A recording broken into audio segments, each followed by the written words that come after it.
Sachal news net work کی videos میں خوش آمدید۔ ناظرین، ویڈیو سے متعلق اپنی قیمتی رائے کا اظہار کمنٹ باکس میں ضرور کریں اور چینل کو سبسکرائب کریں۔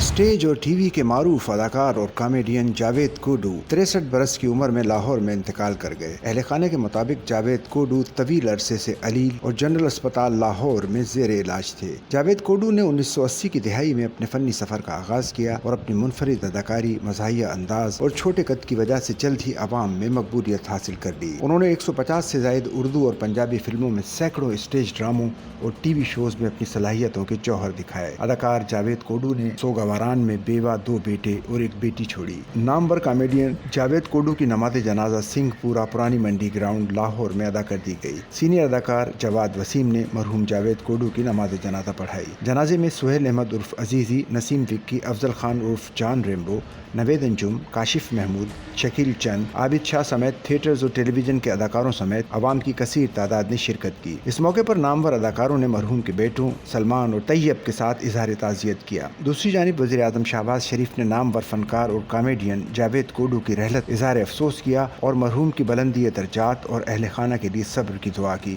انہوں نے کہا کہ جاوید کوڈو، جو کہ اپنے چھوٹے قد اور قد آور اداکاری کی وجہ سے مشہور تھے، ان کی وفات سے میڈیا انڈسٹری میں ایسا خلا پیدا ہو گیا ہے جو شاید کبھی پر نہ ہو سکے۔ مشکل کی اس گھڑی میں ہماری تمام تر ہمدردیاں مرحوم کے اہل خانہ کے ساتھ ہیں۔ وزیر اعلیٰ پنجاب مریم نواز شریف نے منفرد اداکار جاوید کوڈو کے انتقال پر اظہار افسوس کرتے ہوئے سوگوار خاندان سے دلی ہمدردی اور اظہار تعزیت کیا۔